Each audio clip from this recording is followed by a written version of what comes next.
This will be the first video in what I hope will be a series of videos I'm going to make on my upcoming trip to the Arctic Ocean. I wanted to start with an introductory video today just to talk a little bit about what I'm going to be doing and what you might see in upcoming videos. Today is May 14th. I am exactly 9 days away from leaving next Thursday on the trip. It's a big week now. Tomorrow is our 40th anniversary. The next day, on Thursday, I head to the Hamvention up in Xenia, Ohio, with some friends. This is a ham radio convention that I've gone to now for well over 30 years with a group of friends, and just something I really love. So the plan for the big trip kind of revolved around making sure I did it after the Hamvention and when the weather would be improving a little bit. So I've been preparing for this trip for about 2 years now. It's something I always wanted to do, and I thought I would just talk about it for a second. And on my travels, primarily for work, I've been to 47 different states. 3 states I have not been to, and I wanted to knock those 3 states out. So that was kind of the genesis of this trip. Those states are South Dakota, North Dakota, and Alaska. And as I started building this trip, it occurred to me I could really turn this into a proper adventure and expedition for myself, and that is what I've done. I will be traveling by myself. It's something I'm very comfortable doing, and we'll just see how it goes. But it should be a lot of fun. So I'll kind of start by talking a little bit about the itinerary. Again, I leave next Thursday, and I'm just going to kind of run quickly down what the itinerary is going to look like. Right now, I'm scheduled to be gone 58 days. However, I've allowed myself several days of leeway. I just feel like there are going to be places that I really enjoy when I get there, and I want to spend an extra day. So I wanted to allow myself the freedom to adjust the schedule as I go. And of course, my wife is totally on board with that. So the first few days are going to be more about just getting some miles behind me, getting up to the place where I think the real adventure will start. So I'll leave next Thursday. On the first day, I'll wind up in Columbia, Missouri, spend the night there somewhere just quick and easy. Same thing the following day, Omaha, Nebraska. Then on the third day, I'll get to Mount Rushmore. And I'm going to spend a couple days around that area in South Dakota, Mount Rushmore, Deadwood. I'm just seeing the sights around there. The next day, I want to drive the Enchanted Highway in North Dakota. And so as you can see, that'll knock out 2 of those remaining states already. From North Dakota, I'm going to head over to Little Bighorn in Montana the following day. And from there, I'm going to Ennis, Montana for a couple of days. Ennis is where my old boss from Pfizer lives. And he retired and built a home there. And I really look forward to seeing him, spending a couple of days. I haven't seen him since I retired. Actually, I haven't seen him since he retired about a year or 2 before me. From Ennis, I'll go to Yellowstone National Park and spend a couple of days seeing Yellowstone. From Yellowstone up to Glacier National Park, still in Montana. Spend a couple of days seeing that. From Glacier, I'll cross the border into Canada. Go to Calgary, Alberta. Spend 1 day in Calgary. From there, I'll go to Banff National Park and Jasper National Park. They're pretty close together. The Icefields Parkway runs between the 2 of those, and that is supposed to be one of the most beautiful drives on the planet. So although I've only allowed a couple of days there, I think that might be the first case where I might end up spending a day or 2 more than I had intended. After Jasper, I drive to Dawson Creek, British Columbia. 1 night there. From there to Fort Nelson, British Columbia. From there to Watson Lake, Yukon Territory. Each of these will be, 1 more day longer. From Watson Lake, I'll go to Whitehorse, Yukon Territory. My cousin Heidi has a family in Whitehorse, and I'm going to spend some time with them. So really looking forward to that. From Whitehorse, the next day I'll go to Tok, Alaska. I think some people pronounce it Tok, some Tok. It's spelled T-O-K. A couple of days there. From there to Anchorage, Alaska. And in Anchorage, I plan on spending 3 days, although I could see that stretching out for a day or 2 as well. From Anchorage up to Talkeetna and Denali National Park. From Denali up to Fairbanks, Alaska. And that should be 2 or 3 more days. So having seen Alaska, that will knock out the last of the 50 states. So I will be able to say I have them all under my belt. From Fairbanks, I'll go to the small town of Chicken, Alaska. It's on the top of the World Highway, a really remote highway. A little bit of it is paved. Most of it is not paved. I think Chicken has a population of under 20 people, and any power they have there is run off of generators. It should be quite an interesting place. From Chicken, Alaska, I'll cross back over into the Yukon Territory to Dawson City, where I'll spend a couple days. From Dawson City, I'll start the big trek. I'll head to Inuvik, Northwest Territories. This is about a 500-mile unimproved road, 500 miles each way. So it'll be 500 miles up, 500 miles back down. The going will be very slow. I hear I'm almost assured of getting a flat tire or two, so I do have plenty of spare tires, and I'll talk more about that later. From Inuvik, I'll drive the remaining 100 miles of that road to Tuktoyaktuk, Northwest Territories. This is a small town actually on the Arctic Ocean. This is kind of the goal of the trip and the highlight and the turning point. When I get there, I really look forward to that. That road to Tuktoyaktuk has only been open maybe 5 years now. Again, an unimproved, gravel road, if you can even call it that. It's easy to look up and see what that's all about. That whole road from Dawson City up to Tuktoyaktuk is known as the Dempster Highway. So that's something you can research and look up if you want to find out more about it. So then I'll start the trip back home from Tuktoyaktuk, back down to Dawson City for a couple of days, back to Whitehorse for a couple of days from there, retracing some steps to Watson Lake, Fort Nelson, Dawson Creek, and then I'll start a different route home. From Dawson Creek, I'll head to Edmonton, Alberta for a couple of days. From there to Regina, Saskatchewan for one day. From there to Winnipeg, Manitoba, where I have a lot of family. Winnipeg is where my mother's sister, Naomi, some of you knew her, that's where she lived. She came over from England like Mom, but she went to Canada instead of the U.S., and most of her children were born and raised there. My cousins, I know them quite well. I still have one first cousin in Winnipeg, but I have lots of children of my cousins. So look forward to that. After Winnipeg, down to Fargo, North Dakota. From Fargo, I'll go to Duluth, Minnesota, where I'm going to spend a couple days kind of exploring Lake Superior. From Duluth down to Naperville, a suburb of Chicago where my brother Billy lives, and spend a couple of days seeing him and his family. Don't get to see them very often. From Naperville, I plan on going to Elkhart, Indiana, which is the town my travel trailer was manufactured in. I'll be going to the manufacturer, kind of working with them to do a once-over on the trailer. I suspect there will be some damage on some of the roads I'll be on, particularly concerned that I might lose some welds, and I will get that checked out and have that re-welded.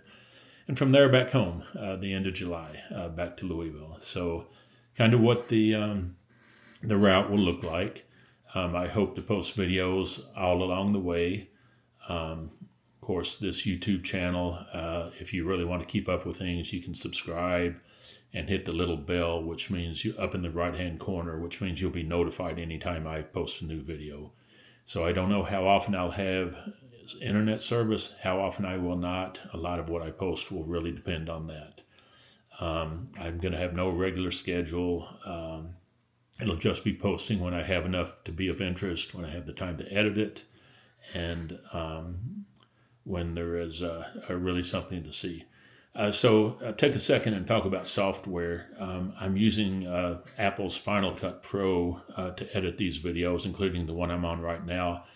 But I have to say I haven't done anything with either making or editing or posting videos in about 25 years, back when I owned the television station. Those of you who know me know I used to own a TV station, and that's the last time I did anything like this. And believe me, things have changed. Software has changed. In a way it's easier, but in a way it's much more complex because it'll do so much more. So we'll see how that goes. It will be a learning project as I go. A lot of you have asked about, what I'm taking with me. So I'm going to just kind of quickly go over a list of the hardware. that I'll have, but I'll be going over this in more detail next week. So, of course, I have my iPhone, which I'll be using to take quick pics and quick videos. I have a GoPro 11, which I'm going to mount in the truck, and it will be facing me, the driver, so I can turn it on and make comments, video comments when appropriate. I also have a GoPro 10, which will be mounted to the windshield aimed the other way. So it'll be looking out at whatever I'm seeing from the truck. And again, I can turn it on and off anytime I want to. I have a DJI Mini 3 drone that I'll be using when and where it's appropriate to shoot some videos from the air. I have a DJI Pocket Osmo 3. I've got 8 or 10 different lenses with that. And the Osmo 3, it's actually what I'm shooting this video on right now. It's also what I'll use to get videos when I'm out and about from the truck, hiking, camping, doing whatever. I have a Canon RP full-frame digital camera with 6 or 7 lenses I'll be using to hopefully get a lot of great still shots. So that's kind of the audio-video portion. In the vehicle, I've got a Garmin Tread device. That's a pretty new device from Garmin that is really cool. It controls so many things. It has a satellite navigator. So when I'm away from cell phone range, I will be able to communicate with pretty much anybody I want to through satellites, but it will all be done via small texts. So, no files, no social media, anything like that on that device. But in an emergency, I can always reach out and get somebody. So that's called the Garmin inReach program. The Garmin Tread unit, of course, is a GPS as well. It also controls a device called the Garmin Switch, which controls 12-volt external accessories. Right now I'm running all the exterior lights from the Garmin Switch, and I'll demonstrate that next week as well. As far as ham radio, those of you who know me know KY4M is my ham radio call sign, and that is kind of the name of the KY4M project. The man cave, the whole thing, my life after work, I guess I would say, centers around the KY4M project and the Eye in the Sky Observatory. At any rate, with ham radio in the truck, I have a Yaesu FTM 500 mounted. I have a couple of HTs. I've got a Yaesu FT5DR and the Kenwood TH74.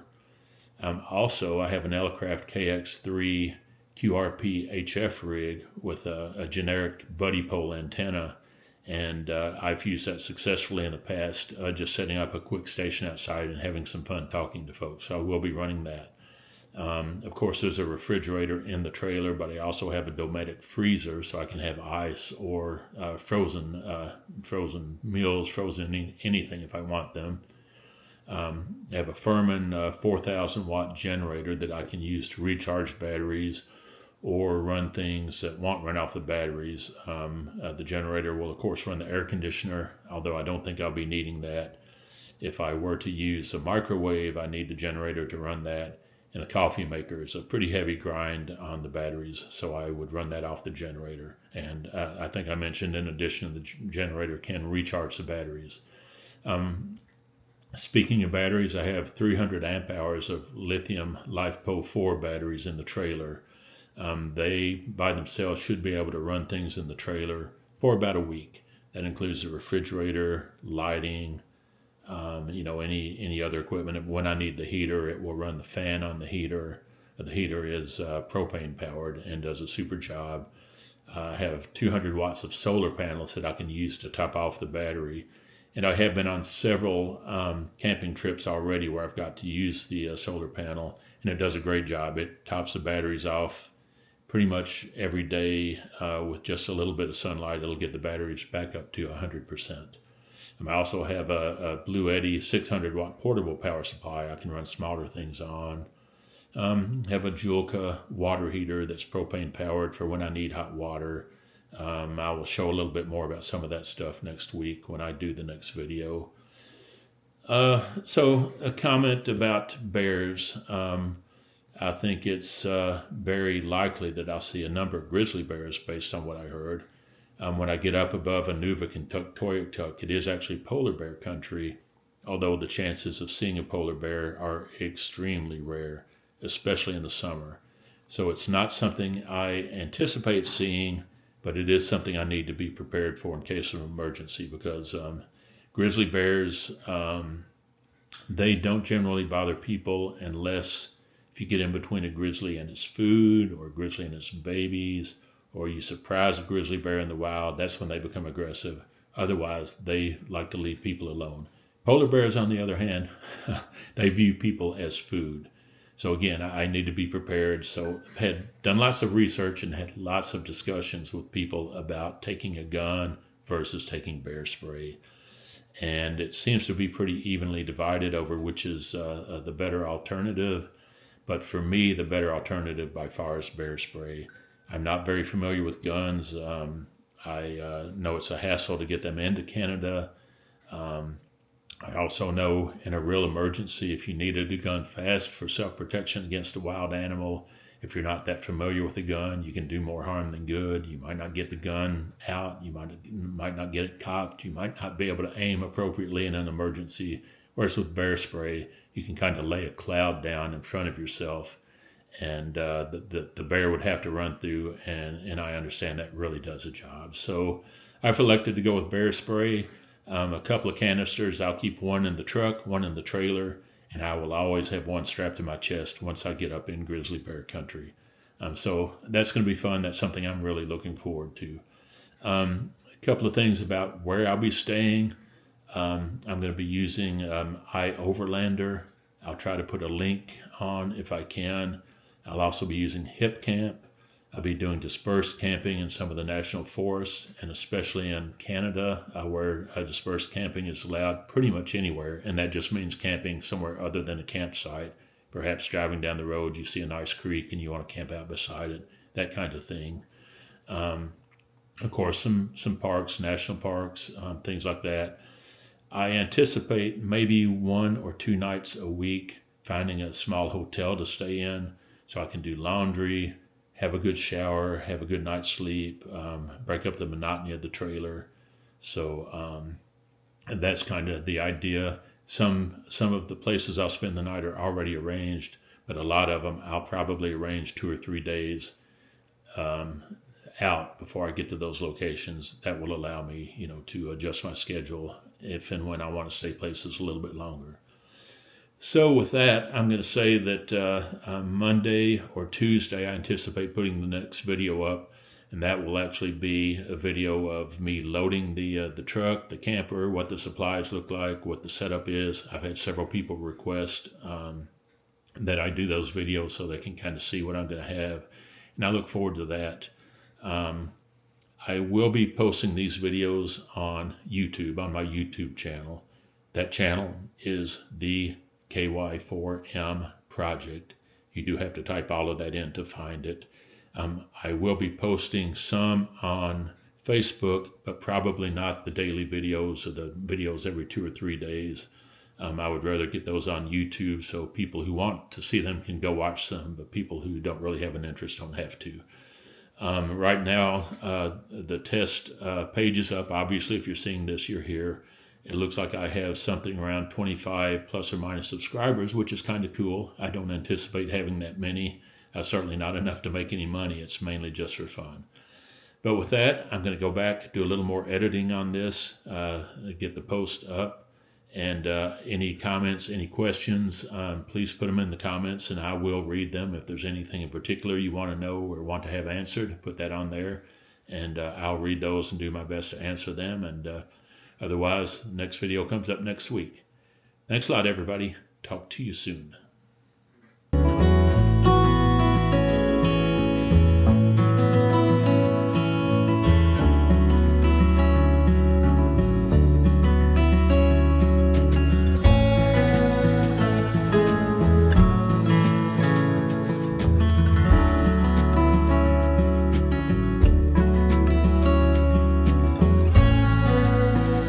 Thank you.